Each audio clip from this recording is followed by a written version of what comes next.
What makes someone a bad person?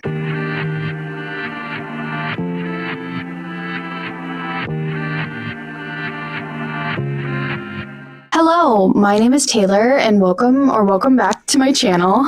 I am going to be doing a little bit of a think piece today on what makes someone a bad person or not. Don't forget to give this video a like, subscribe to the channel for more think pieces, reading content, crochet content, really just a hodgepodge because we as humans contain multitudes and that's how I want my channel to be as well. So let's dive in. What makes someone a bad person?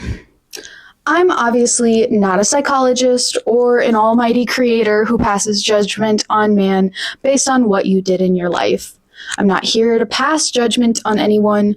This is simply a think piece about how we think and talk about the people in our lives. Has this ever happened to you? Yeah, they leave their kids to fend for themselves at home while they go out drinking every night, but they're a really good person. Yeah, they're physically and emotionally abusive to their partners, but they're a really good person. Yeah, he says he hates women and thinks they should all stay home and have babies, but he's a really good person. It's like once you say who that person really is, you have to backtrack and say, but actually none of that matters because they're a good person. What is the threshold for a bad person? I've been floating this idea to my close circle for about a month now, and it's so crazy to see what they say. Many people only deem people as a bad person if they are, I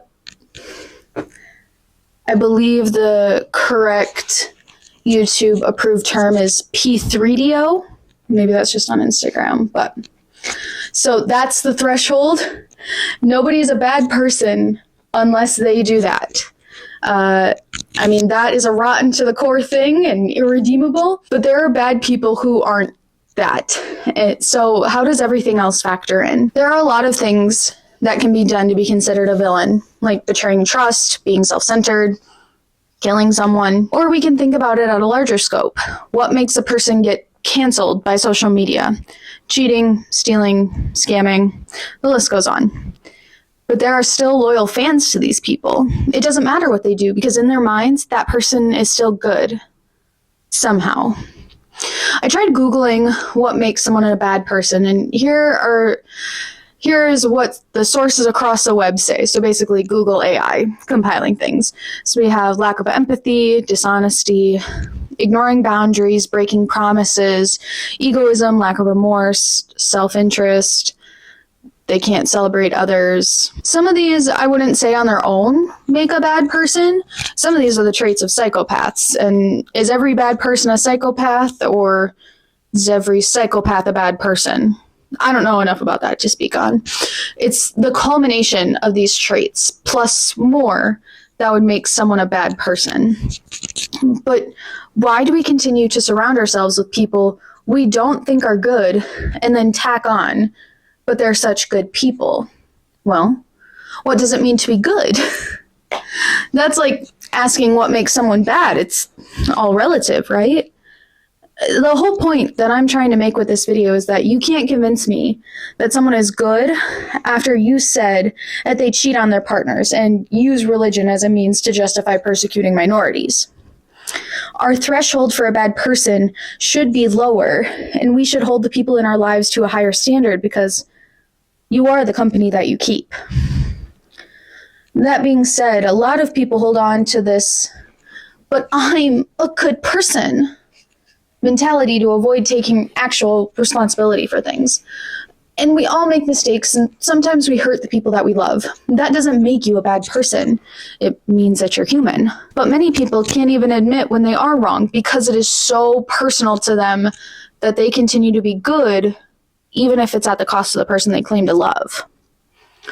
I'm sure this comes off as preachy, but I do it in my own life too. This is something I am also working on. And I know that there will be someone who will say, well, if you do that, you'll have no one left in your life.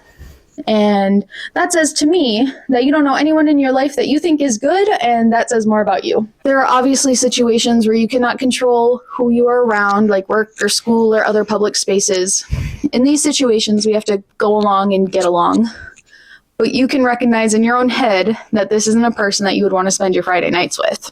I'm also not saying this for you to go out and try and change people. There's no need for you to do that. Taylor Swift said she could fix him, but you sure as shit can't. People show us in little ways who they are. It's not just about how they treat you, it's about how they treat and interact with others.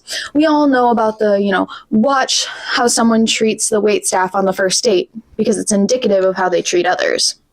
And I've been on that date where the guy was shit to the servers and the waitstaff, and it's humiliating. You know what? You chose to be out in public with that person. Obviously, you didn't know on a first date that someone would act like that, but think of how many people you know that apologize for their partner's behavior in public. I was talking with one of my friends about her partner, and I asked how she knew that they were the one, and this was many years ago at this point. Amongst other wonderful qualities and traits that she listed about this person, she also said, "I never have to apologize to people for their behavior." And that stuck with me like crazy. I had boyfriends who I would apologize for when they lashed out because they didn't know how to regulate their emotions. It's embarrassing. And who are you if you align yourself with that person? People should feel more shame about aligning themselves with bad people. Again, you are the company that you keep. So if you have a partner who yells at the barista when the coffee order is wrong, what does that make you? A lot of this comes down to confirmation bias, though, right? Confirmation bias, as defined by Britannica.com, is people's tendency to process information by looking for or interpreting information that is consistent with their existing belief. This biased approach to decision making is largely unintentional, and it results in a person ignoring information that is inconsistent with their beliefs. These beliefs can include a person's expectations in a given situation and their predications about a particular outcome. People are especially likely to process information to support their own beliefs when an issue is highly important or self-relevant. So when we say someone is a good person while listing off all the shady or crappy things that someone has done, we're confirming in our heads what we already believe, that these bad things don't matter, because that person has to stay good to you.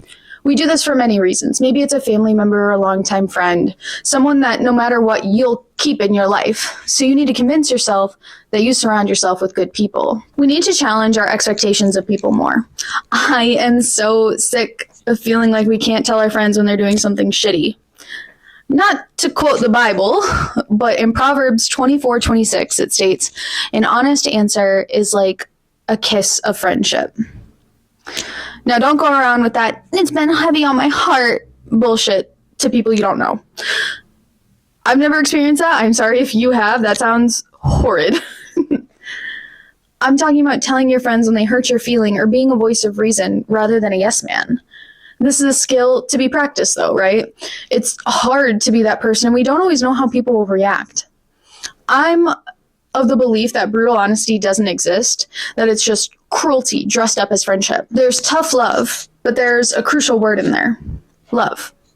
We have to approach people that we love with compassion and understanding. And if you don't think you could do that for the people in your life, maybe you shouldn't have them in your life. For example, why would you champion women's rights and then date someone who doesn't believe women should be allowed to vote? That directly goes against what you claim to believe. So how does that work? My one call to action in this video is to stop tacking on "they're a good person" after you've said someone has done something objectively shitty. There's no need to protect a person's crappy actions. People are going to think what they want about the situation, whether you say that they're still a good person or not. Be more aware of how you talk about others and who you choose to align yourself with in this life. So that is all I have for the video. This has just been something that's been on my mind recently. Let me know what you think in the comments below. I would love to have like a broader, nuanced conversation about this as a whole.